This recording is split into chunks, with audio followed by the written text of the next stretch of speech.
Network की पूरी team को मैं फिर Hello and welcome. I am Thomas Porteous and you are watching NewsX World. Let's take a look at some of the top headlines. Utah officials say the gunman who killed conservative activist Charlie Kirk moves through stairwells across a rooftop and then jumps into a neighborhood to escape. Authorities say they have video of the video footage as Kirk's family is left devastated and the manhunt continues. Ukrainian President Volodymyr Zelensky is urging allies to rethink their air defences after Russian drones breach Polish airspace.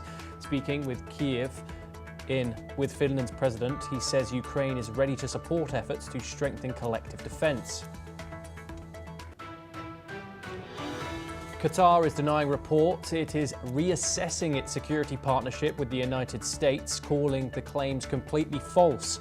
Doha says defence ties with Washington are stronger than ever and continue to grow.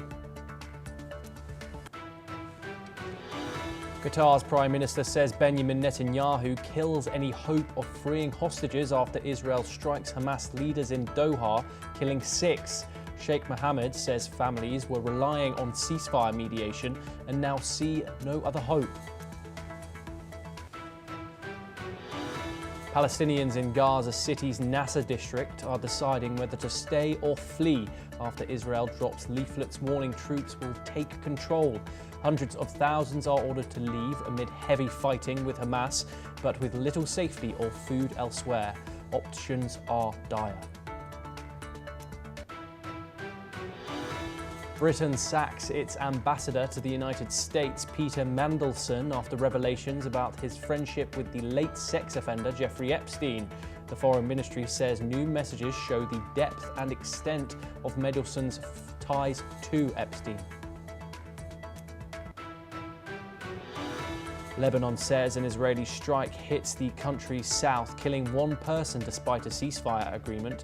The Israeli army confirms airstrikes on Hezbollah targets, while France urges restraint amid fears of escalation. Belarus releases 52 prisoners of various nationalities after a direct appeal from President Donald Trump. The group is headed to Lithuania with the US delegation that negotiated their freedom. We start in the United States, where US President Donald Trump has announced that he will posthumously award the highest US civilian honor to right-wing activist Charlie Kirk, who was shot at an event in Utah Valley University. Trump made the remarks during a ceremony at the Pentagon marking the September the 11th, 2001 attacks. This comes after federal and state officials said that they are making active progress in the investigation. At a joint press conference, the FBI and Utah DPS revealed that a high-powered rifle believed to be the murder weapon has been recovered and is now being analyzed at an FBI lab. Officials also confirmed they have video and images of the suspect, and they described them as a college-aged male who blended in well on campus. Authorities also say that the shooter moved across a rooftop to a vantage point, fired, and then fled into a nearby neighborhood. They're now analyzing footprints and other imprints from the scene. The FBI says the broader community is not at risk, but is urging the public to come forward with any tips. The Utah DPS vowed they will catch this individual. Let's listen in to what the US president had to say earlier. Before we begin, let me express the horror and grief so many Americans at the heinous assassination of Charlie Kirk have felt. Charlie was a giant of his generation, a champion of liberty, and an inspiration to millions and millions of people. Our prayers are with his. We are now joined by Scott Faulkner. Scott, thank you for joining us on the programme. Let's start with the investigation. The FBI says that they have recovered a rifle and are now tracking the gunman's movements, yet no identification has been made. What does this tell us about the pace and the direction about the investigation? This is standard FBI procedure. I mean, one of the key things is going to be recovering the bullet. You know, bullet passed directly through Charlie Kirk, and so it probably is buried in the ground somewhere on the actual murder site. So you're going to want to marry up that bullet to this gun to see whether it is in fact the gun or if it's a decoy gun. And so that's going to be the first thing. The other is that thankfully there's lots of security cameras on all university campuses in America now, and to be able to actually look at how this assassin moved to his shooting post and fled afterward. So all these pieces are going to be analyzed and over again. I mean, the FBI is probably second only to Interpol and Scotland Yard, probably the finest forensic and criminal investigation unit in the world. So they're going to be very thorough on this and be able to hopefully find this individual and bring him to justice. Now, Scott, authorities have described the suspect as college-aged. Now, if we look at previous acts of political violence in the United States, if we can remember Donald Trump's assassination attempt nearly a year ago now, was perpetrated by a very young man. Also, you can look at Luigi Mangione, who, of course, was the murderer or the alleged murderer of the United Healthcare CEO. And now we can look at this perpetrator, who is also said to be a very young person. Does this point to a new troubling dimension of political violence in the United States?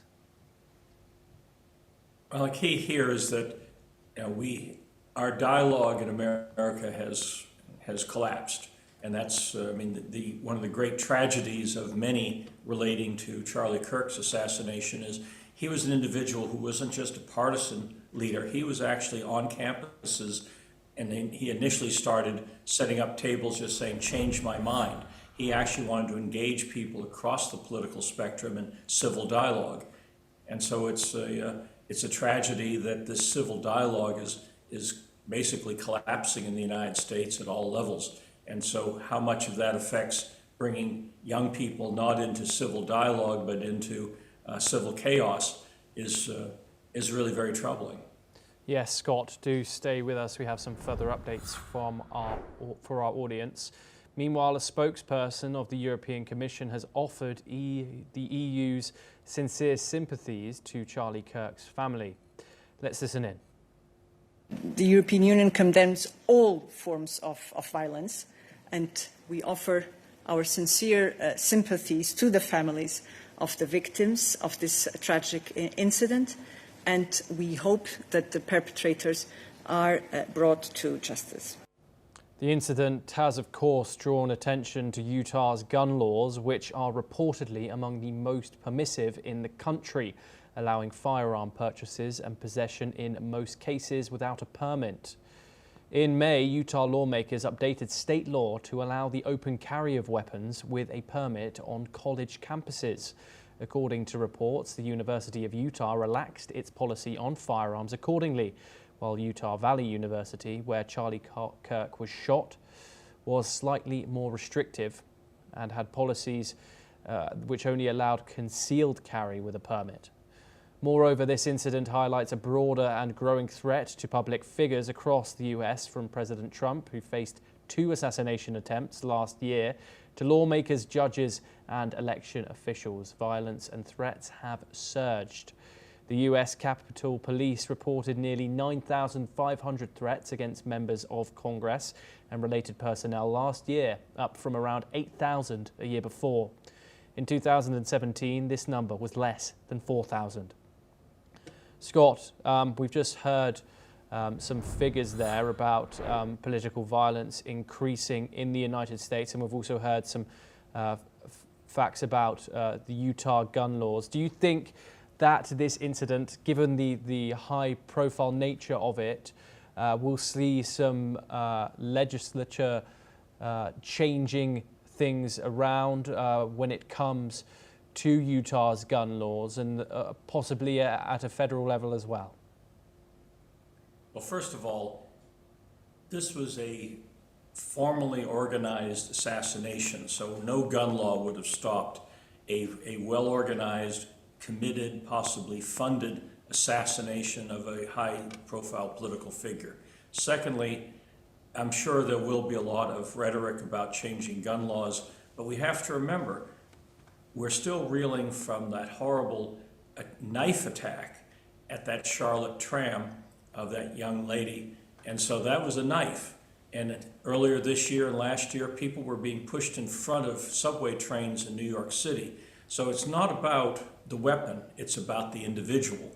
And so whether it's an individual who is psychotic and therefore just striking out at random, like it seems to have been the Charlotte attack and the subway pushing, or possibly a paid assassin in the case of Charlie Kirk. So the gun is irrelevant, even though the rhetoric is going to be focused on it.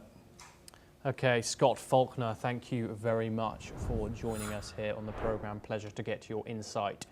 We now move on, but stay in the United States, where President Donald Trump has spoken at the 9/11 commemoration ceremony held at the Pentagon, marking the 24th anniversary of the terrorist attacks.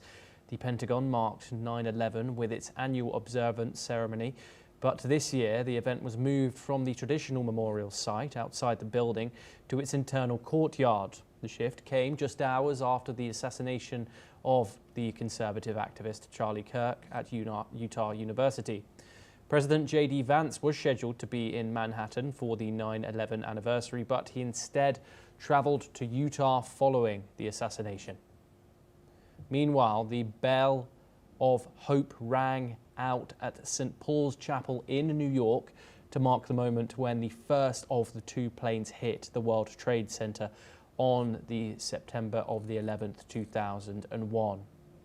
And we're now joined by Adrian Calamel. He's a terrorism scholar, and he joins us live from New York right now.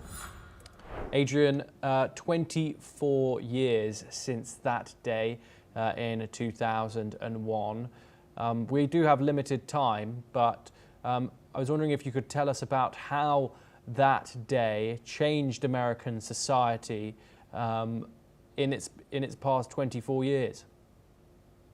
Well, thank you for having me, Thomas. Pleasure. And yeah,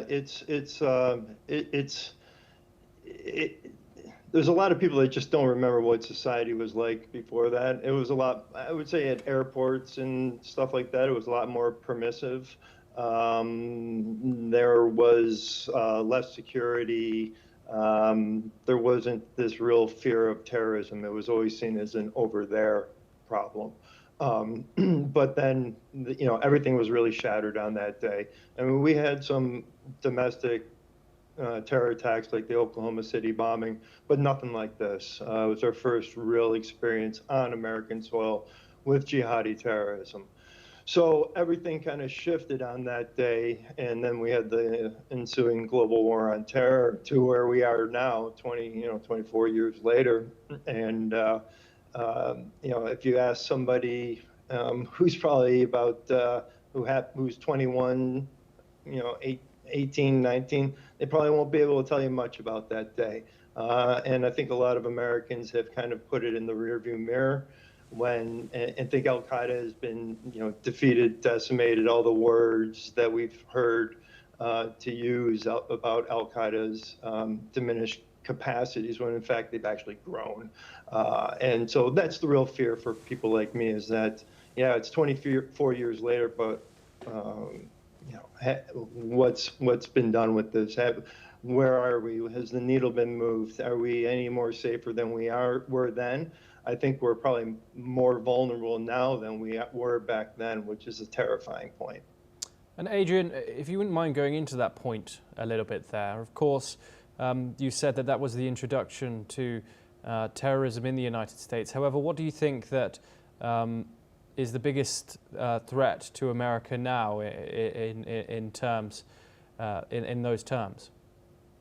In those terms, I would absolutely put it at Al Qaeda's doorstep. Them along with anybody you want to mix into that group, whether they're getting support from the IRGC, which they did during the 9/11 attacks, or from the Iranian government. There's also you look at Afghanistan now; the camps are proliferated there. So it's the greatest fear is that it will be an Al Qaeda attack. They may use ISIS or ISK for plausible deniability, but ISK basically marches to the orders of Al Qaeda and whatever the Taliban say. They've provided them good cover over the last 10 years or so. Adrian Kalamal, thank you very much for joining us here on the programme. Always a pleasure to talk to you. We now move on once again, where Belarus has freed 52 political prisoners, according to Lithuanian President Gitanas Nause, who has credited US efforts in securing their release. He added the prisoners, that included 6 Lithuanians, have safely crossed the border, and also expressed gratitude to US President Donald Trump and Washington for their role. The Lithuanian president has welcomed the release, but urged more action, noting that over 1,000 political prisoners still remain in Belarusian jails. Let's listen in to some statements made by the Lithuanian president on the issue. Paleisti 52 kaliniai, opozicijos veikėjai, žurnalistai, protestų dalyviai, užsienio valstybių piliečiai kalėję Baltarusijos kalėjimuose. Džiugu, kad tarp išlaisvintųjų yra 6 Lietuvos piliečiai. Kartu, nors šiandien galime džiaugtis iš Baltarusijos kalėjimo paleistais žmonėmis, vis dėlto privalome nepamiršti, kad kaimyninėje šalyje yra vis dar įkalinta 1000 politinių kalinių, tarp jų ir lietuviai. Todėl norėčiau dar kartą perspėti visus Lietuvos piliečius, jeigu nėra būtinybės, susilaikyti nuo kelionių į Baltarusiją.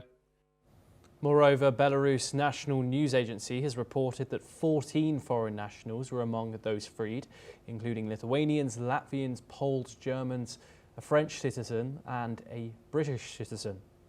Meanwhile, Belarus opposition leader Svetlana Tsikhanouskaya, who is currently in exile in Lithuania, has welcomed the release of prisoners, but she warned that easing US sanctions on Belarus could help Russia acquire parts, and noted that only less than 4% of prisoners have been freed, arguing that there is no real change from President Lukashenko.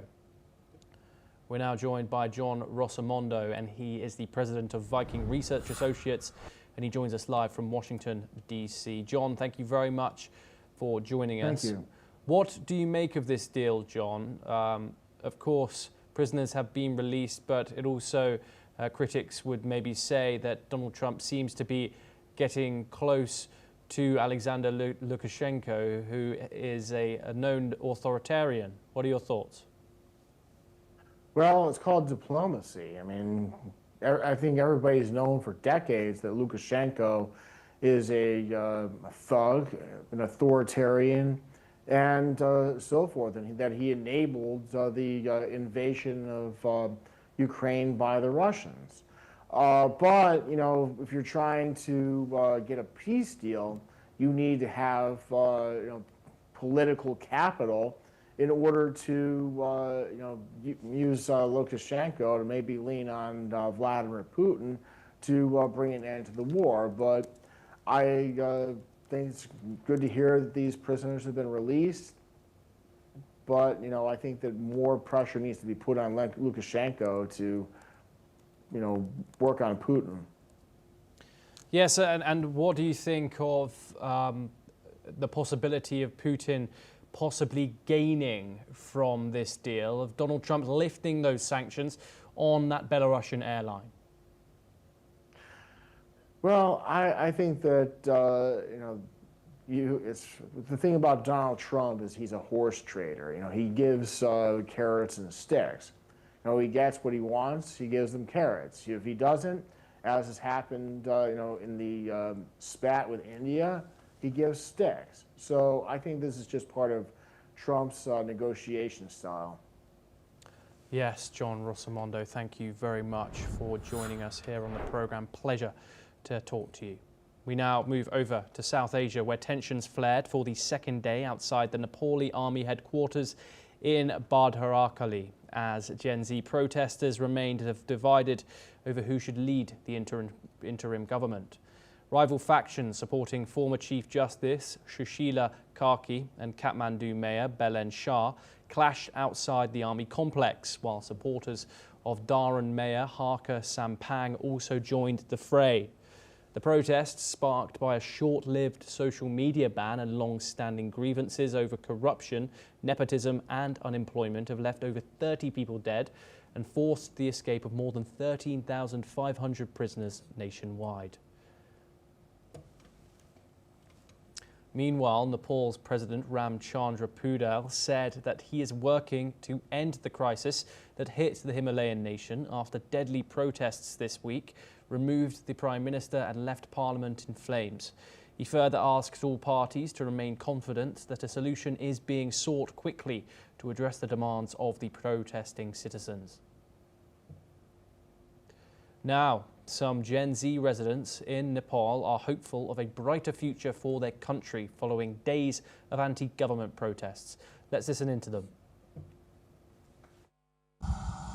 We're expecting to make our country like Denmark, free of corruption, and we are literally we are going to make and we are going to choose the leader. We are hoping also to choose a very kind leader and very hardworking leader who are literally going to make our country very beautiful as it is in nature. We are going to make our country literally beautiful in every aspect, like in economy and education. We are going to develop our country, and I'm hoping so. We all Gen Zs are, even we all Nepalese are expecting the same things from the new leader who we are going to choose in few days. अब आउने दिनहरुमा यस्तो भ्रष्टाचारहरु नहोस् र जति नै युवाहरु बाहिर हजारौं लाखौं युवाहरु बाहिर विदेशिनु परेको छ नि त्यो दिनहरु चाहिँ फेरि फर्केर नआओस् र बाहिर जानु भएको युवाहरु पनि नेपालमै रहनु र नेपालमै केही रोजगारहरु पाओस् भन्न चाहन्छु र आउने दिनहरु राम्रो होस्. Meanwhile, other Gen Z residents believe that the destruction caused in the country has been for a good cause. They remain hopeful for a good leader to lead the country. We are now joined by Major General Sudhakar Ji. He is a senior geopolitical and strategic defence expert, and he joins us live from New Delhi. Thank you very much, Major General, for joining us as always. Of course, we have seen some incredible images coming out of Nepal of buildings set on fire, and of course, which ended in the deaths of 30 people, but also the Prime Minister Oli stepping down. Do you think that Nepal's young population have a brighter future at the end of these few days of chaos? Thomas, good evening. Thank you for getting me to your show. Good evening. And as regards the question which we have asked, actually it has got a long-term perspective. Let me share with you very quickly that the Nepal, having gravitated from monarchy to a kind of a parliamentary democracy, it has had a constitution changed 6 times. Once in 1948, followed by in 51, 59, 1962, 1990, 2007. The latest one, which everyone expected to be holding hope, was in 2015. Unfortunately, the country itself has not been able to stabilize on the new constitution and giving rise to a kind of a frequent change of government. There is no accountability, there is no objectivity, there are no policy formulation or legislation of any law taking place, meaningful and substantive laws. As a result, the aspiration and the expectations of the people, they have continued to remain belied in the backdrop of huge unemployment problem. It's almost crossing 20% as on today, shooting through the roof.